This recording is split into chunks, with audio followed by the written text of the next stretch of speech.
What's up, YouTube? Yes, I got another pair of whites. This time, the Rambler in black rough out. So let's get into it. These are the whites Rambler.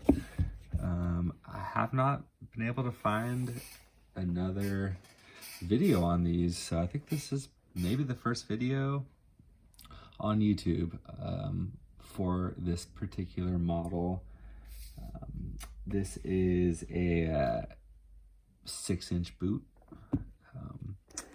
This is in the black rough out. I wasn't able to find which tannery this leather comes from. My guess is, probably Seidel, Law, or Horween, one of those, not sure. If you know, let me know in the comments. Probably Horween, honestly, it's probably just like reverse Chrome XL. But didn't say on White's website or Baker's website, so for now it's a mystery. If you know, let me know. This is a hand sewn stitch down construction, so like a hand welt. It's got the double row, like is what you see in a lot of White's boots. I didn't do an unboxing mostly because these are just a stock boot, right? They're not like anything fancy. So if you want to see how White's packs their box, there's a lot of other videos like that. And I wasn't going to be too excited, or I guess like I knew what they were gonna look like already, so I didn't feel like getting my reactions to the initial unboxing was gonna be necessary. These let's see, I'll run down some of the specs. Yeah, so full grain, water resistant leather. So I think maybe they treat this rough out with a little bit of oil or something. Probably like a neat's foot oil is pretty typical. As you can see, I did wear these today. It's oil resisting sole, not slip proof, but oil resisting. So that means that oil doesn't absorb into them. These have a half bellow tongue. Some would call that like a fully gusseted tongue, but that tongue goes all the way up to the top there, stitched behind all the eyelets. So White's calls that a half bellow tongue. These have a leather midsole and shank. These also have a leather half slip, and so we'll talk about that in a sec, like why and what that is. They are all eyelets, as you can see, no speed hooks, which I don't know if I have many all eyelet boots aside from, well, no. Yeah, I'm not sure. So we'll see if those last. I might swap out a couple of speed hooks on there. These are on the Vibram 2021 wedge sole. And they are built on the 55 Archie's last. They have an unstructured toe, so a soft toe. You can see how squishy that toe is. That is unstructured, so there's no celastic material in there to give this toe extra structure, right, and strength. Here's my olive wax flesh lace to toes from White's. These have a structured toe. As you can see, I can't really press that down. And then same with these 350 cutters from White's. These have a structured toe also. They're a little more broken in than the olive, so they have a little more give to them, but there's a structure there. And so yeah, it's interesting because even though these are built, sorry, this stool is squeaky. Even though these Ramblers are built on the same last, the 55 last, as these cutters, the toe is much more slim. I'll try to get this, get a good angle here for you.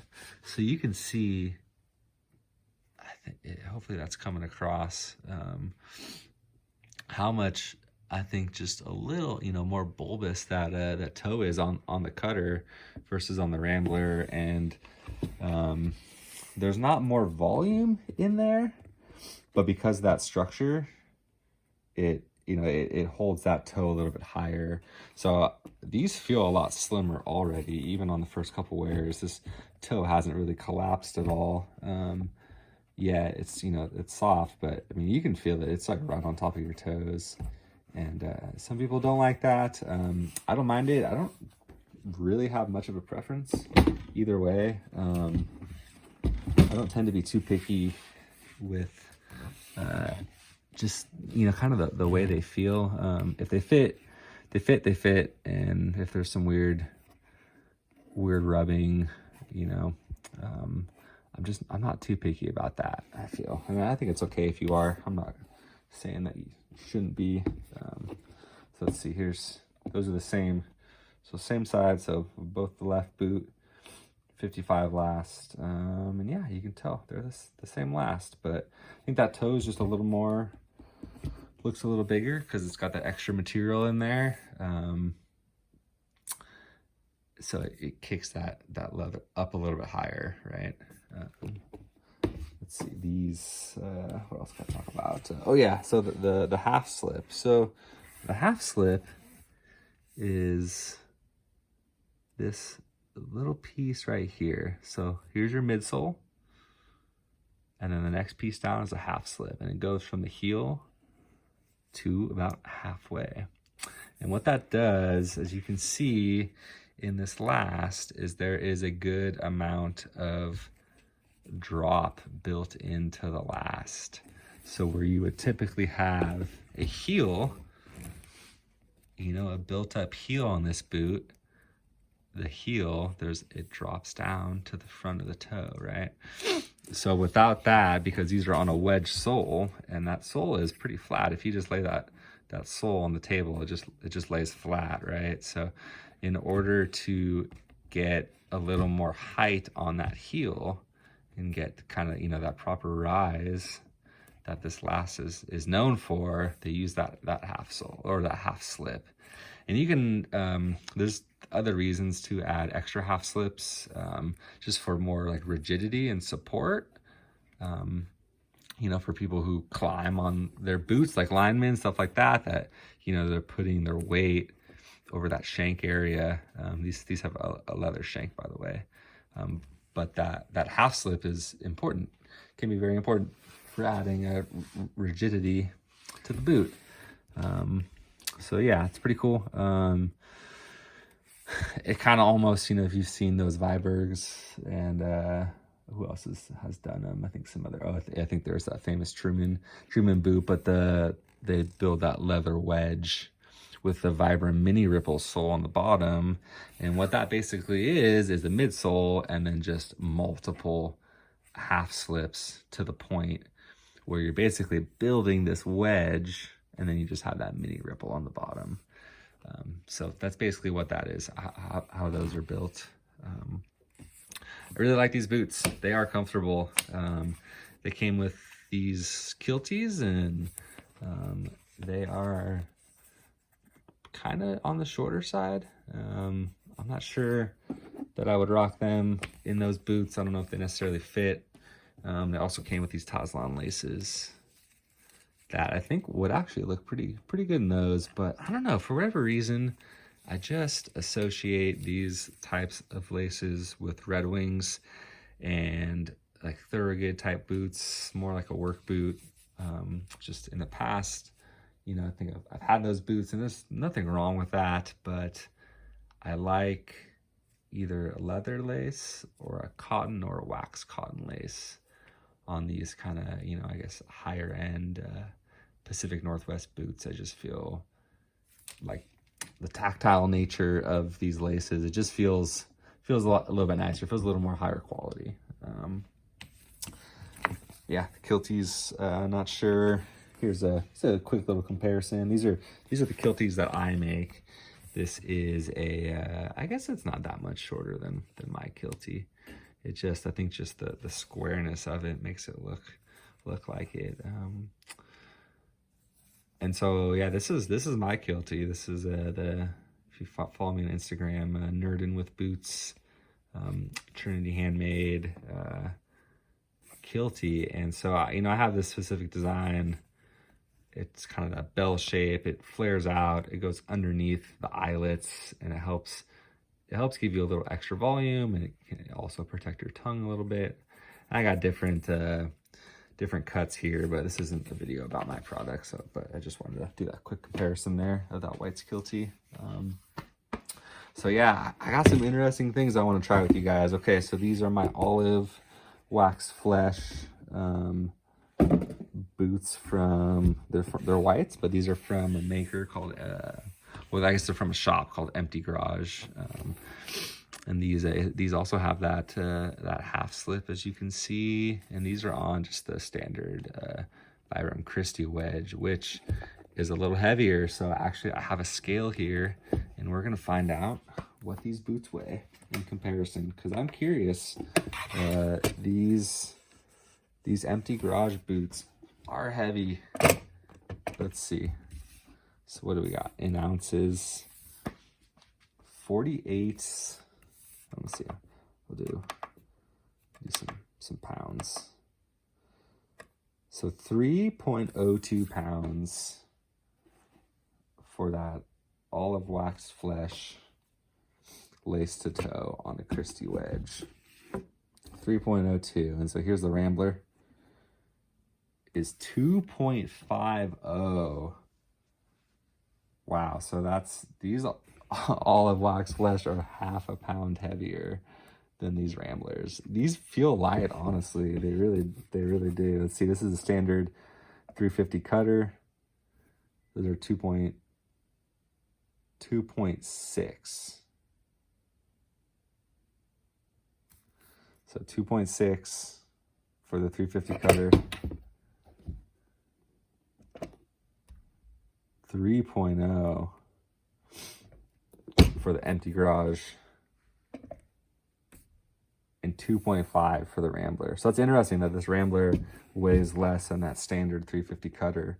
And I would probably have to guess that has to do with the sole is just a lighter sole than all this leather, heel stack, and thick, dense rubber. I'm not sure. I guess potentially there's a little more leather in this pattern.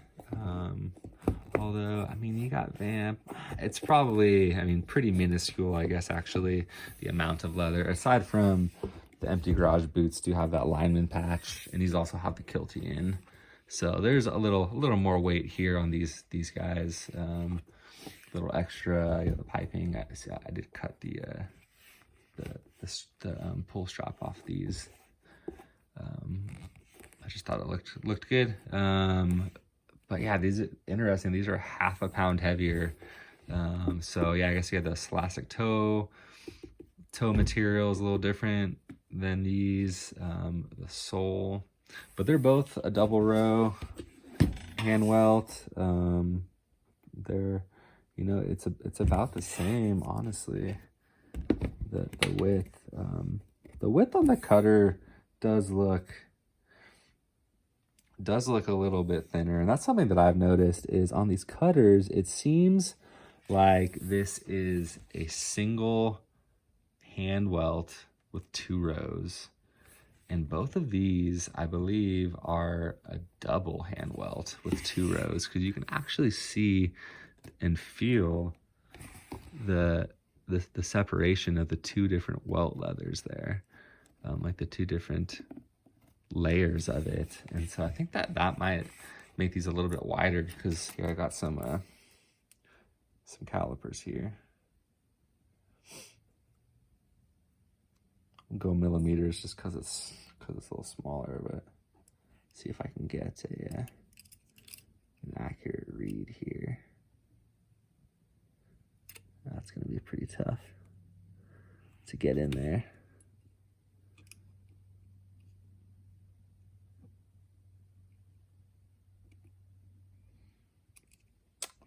$11.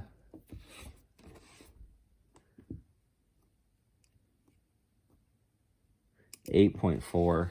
Yeah, it's so this welt is definitely a little bit slimmer on the cutters versus these 350 lace to toes and then these Ramblers. The lineup here, whites. Man, I've gone a little crazy with the whites. What do you guys think? That's just so this isn't even all of them. I got the MPs, I got the bounty hunters, and I got one more pair coming. I think that'll end up with 6 pairs. What am I missing? I'm missing another pair somewhere. But yeah, that's a lot of whites. I like whites. What can I say? I don't know. They're a good company. They make a good boot, quality boot for the money, and infinitely customizable. So that's about it, I think. I guess one last thing I wanted to say is just how comfortable these boots were out of the box. To throw them on, just this leather is it's really supple. It is pretty thick, actually. It's thicker for sure than the Chrome XL. If we measure that, about 5.1 millimeters versus this Chrome XL. This is the British Tan Chrome XL. 4.1, so a whole millimeter thicker on this black rough out. It is thick, but it doesn't feel that way. So that's doubled up too, just so you know. So divide that number in half, and that's the thickness of just one layer. So like, you know, what we have at the toe. Even though I think this is like half lined probably. No, it doesn't feel like it actually. These are super comfortable. This sole is light. I mean, you can feel how much lighter it is. In fact, half a pound lighter than these things. These things kind of carry you, whereas these Ramblers, you definitely carry them. But it's comfy with that unstructured toe. It just feels flexible, feels light, and I can't wait to wear these more. That 55 last, I really can't say enough about it. It's a comfortable last. That arch support, I think once you get used to feeling that arch under your, or that support under your arch, you really it's really tough to beat it. This is some of the cleanest stitching in any of my pairs of whites. And that's kind of one of the common I guess criticisms of whites is their finishing and their quality is just not the greatest, but I've never been let down by a pair. Let's stitches per inch.